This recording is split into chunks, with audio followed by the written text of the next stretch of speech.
I love my job. Hello, class. Welcome back to my living room. Today we're talking about information accessibility.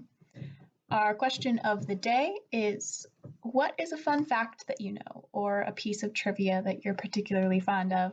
Mine is that when a hermit crab finds a new shell, but it's a little bit too big for him, he will wait by it and other crabs will kind of congregate around that shell. They'll get in an order of biggest to smallest. And then when a hermit crab that's the right size for the new biggest shell shows up, they'll do what's called a sequential shell swap. So the biggest hermit crab will get out of his shell and into the new shell, and then his shell is open, and the next hermit crab will get into that shell, and then that shell is open, and the next hermit crab will get into that shell. I think that's super interesting, cute, and weird. But what are your fun facts? Like I said, today's video is about accessibility. This is a word that you might hear in conversations about public spaces, making public spaces accessible. And sometimes that includes adding ramps to stairs, or braille to signs, or verbal cues to crosswalks that tell you when the walk sign is on. In my course, I think about accessibility in terms of addressing differences in learning styles and making accommodations when students need something other than what I'm already offering. You guys know that I work in a library, and so when we talk about accessibility in library spaces, it's about making sure that anyone has the ability to get their hands on resources that could improve their quality of life. Resources like books or DVDs or CDs or even just computers. And in your project, you're going to think about accessibility in terms of making information accessible. And today I'm going to talk about two things. I'm going to talk about why we would take steps to make information accessible, and then how we do that. So as I have mentioned, your project for Portfolio 4 is to take this research that you've been doing and turn it into some non-academic format. That might seem a little silly. I'm supposed to be preparing you all for college level writing, right? So why aren't I asking you to do a standard research paper? Why did we do an annotated bibliography, a literature review, and now I seem to be changing direction completely and I'm asking you to do something non-academic, something that might be regarded as a lower level of skill. So let's talk about that. Right now you have a set of 6 peer-reviewed articles. Something that we have discussed a little bit about peer-reviewed articles is that they assume a certain level of expertise on a subject. So they assume that you know what certain words that are commonly defined in the field mean. They assume that you know who certain experts are. They assume that you know what certain theorems are. That makes them really difficult to read. I know that a lot of you had trouble getting through the more advanced terminology in your peer-reviewed papers and the more complicated ideas. And this led to a lot of you asking if you could incorporate some non-peer-reviewed articles into your project to help you explain what those ideas are. One question you may not have had yet is where these non-peer-reviewed articles come from. It's pretty clear that peer-reviewed articles come from experts, they come from universities, they come from university publications, and they come from tenured professors. I think it can be easy to assume, especially when you're first getting into the world of peer-reviewed articles, that these easier to translate texts that you found that are not peer-reviewed come first, and that the peer-reviewed articles come second. My cat is meowing. I can't stop him. I was saying it could be easy to assume that it's these simpler texts, these easier to translate texts about an idea that come first, and the peer-reviewed articles, the more complicated takes and the more academic takes on certain subjects come after, that we build up from simpler ideas to more complicated ones. But it's actually the reverse. In the world of information publication, it's almost always these peer-reviewed articles that come first. It's information coming directly from the studies and the scholarship of the experts, and then it's translated into these easier to understand formats later, because that takes a different kind of expertise. The ability to translate complicated information into something that is easy to understand is difficult, and it takes a lot of work. So, in reality, a lot of the work that gets done with peer-reviewed articles is not taking them and using them solely to create other complicated peer-reviewed articles, but taking them and breaking them down so that the information in them can be accessible and so that everyone can learn from the information that experts are putting out. I think that's a great example of the usefulness of a college education, but also of the privilege of being able to attend higher education. Human beings are naturally curious creatures, and in college we teach you how to access, how to read, and how to interpret all of these new kinds of information, but not everyone has that opportunity. I'm reminded of what John Green said in this last TED Talk that I had you listen to about how he wasn't a good student and about how there's a chance he wouldn't have made it through high school if it wasn't for teachers that really saw something in him and kind of took him under their wing. And the fact that he didn't perform well in high school isn't indicative of the fact that he's not intelligent or that he's not smart. It's an example of how our educational system is not set up to foster students to succeed. These students who don't succeed in K through 12 school often don't receive the chance to go to college and to receive a higher education. But that doesn't mean they don't deserve the same ability to explore complicated topics and to follow their curiosities.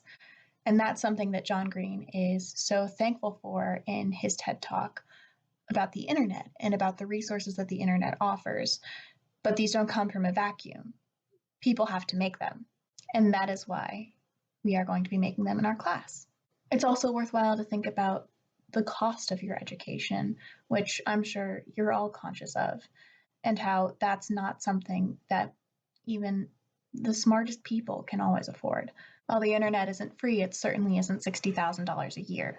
When people devote time and energy to creating accessible information resources that can be accessed online, it breaks down an infinite number of barriers. And I've mentioned two. I've mentioned the barriers that our society sets up in the way that it measures intelligence and in the way that certain students are deemed smarter than others and more successful than others.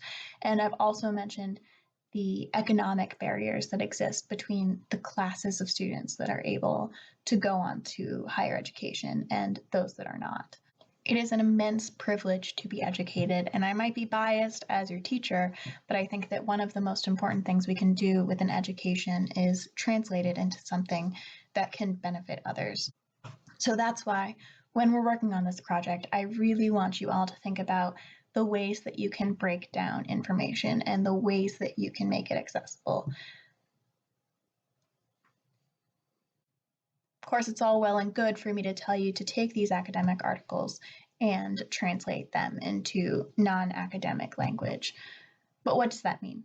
What am I talking about when I say that we should be making this information accessible? How do we do it? My hope is that the more non-academic resources we look at through this portfolio, the more features you'll be able to pick out. But I would like to start us off with a few. One thing to keep in mind is that human brains like stories. One thing you may have noticed in John Green's TED Talk is that he uses a lot of stories, and that makes it easier for you to follow along. Specifically, humans like characters, and they like the idea of cause and effect. A person is more likely to empathize with another person than they are with a statistic. That's why when you're looking at non-peer-reviewed, more accessible information, you're going to hear a lot more about the people that are doing the scholarship and the research and the writing, or specific case studies instead of statistics. And I encourage you all to look for places in your research that you can do the same, where you can tell the story of a person rather than rattle off a statistic about what happens to people. Or you can focus on the story of how a person got their research done before you tell us exactly what their research says. And another aspect of stories that human brains like and that human brains are good at sticking onto is the idea of cause and effect, or causality. The idea that one event can follow another with a purpose rather than as a random string of events. In scholarship about writing, this idea of causality or cause and effect is even what separates a sequence of events from a plot is that a plot includes a sense that everything is happening for a reason, whereas a pure sequence of events may not do that in the same way. A person is more likely to listen to a story with causality because there's a sense of a payoff. There's this sense that if I listen and I remember facts, they will come up again and they've been given to me for a reason. That means that when you're trying to make an accessible resource, you want to put thought into why you are including every detail. And when I say this, is it going to have an effect on what I'm talking about later? That will help you refrain from information dumping and create a real thread of purpose throughout what you're saying. That leads me to my second point about how to make accessible information, and that's to make conscious choices about what details you choose to include and exclude. I'm reminded again of John Green's TED Talk when he says that he doesn't need to know absolutely everything about a topic in order to learn a little bit about it. Your goal is not to speak to experts on the subject, and it's not to create new experts either. You should be thinking about beginners or outsiders to your field of information when you make these. And what really successful creators of content that is aimed at beginners do is they make really conscious decisions about what information is important for them to know and what information is a little bit extraneous. And finally, something that you always want to be doing when you are making information accessible is to break down jargon in your pieces. So that doesn't mean to define a complicated term once and then continue using that term for the rest of your piece. Truly accessible resources will prioritize language that is friendly to beginners and outsiders over language that might be considered more accurate to an expert on the subject. In really well executed instances of learning, the more complicated vocabulary is introduced gradually. So you might introduce it first as an alternative to the more beginner, outsider-friendly language, and then gradually work it into the way that you're talking so that by the end of your piece, you are using the vocabulary fluently, but you do it slowly enough that people have time to catch on to what your words mean. So that's 3 things that we do when we're making information accessible. 1, we focus on stories.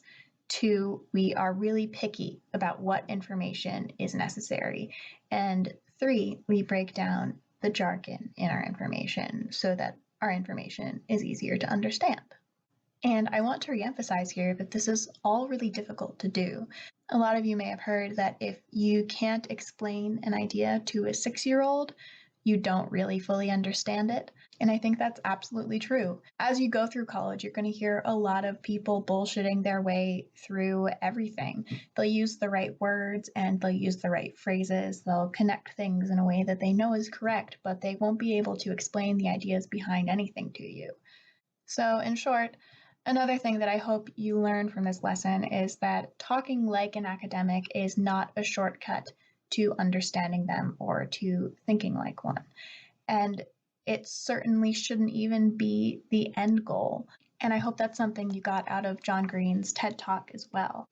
He tells stories, he breaks down his jargon, he makes conscious choices about what he should be including. He's doing this really important work that I'm asking of you, as is everyone that we're going to be listening to and reading and watching for the next few weeks. So I want you to keep this all in mind when we're doing our next homework assignment. We are going to listen to a podcast called Sawbones and an episode of Drunk History. They're both about Mary Mallon, who is commonly known as Typhoid Mary. And we're going to reflect on the different strengths of both the podcast and the video on the Blackboard page. In place of your responses to other people's journals, Monday and Wednesday will be our first conferences. I have posted a link to a Google Doc on the Blackboard page. Go on there and put your name under the day that you prefer, as long as there's under 11 people. So over the weekend, Watch that drunk history video, listen to the Sawbones podcast, and sign up for the Monday or Wednesday conference. I miss you all, and I hope that you're well, and I will see you next week.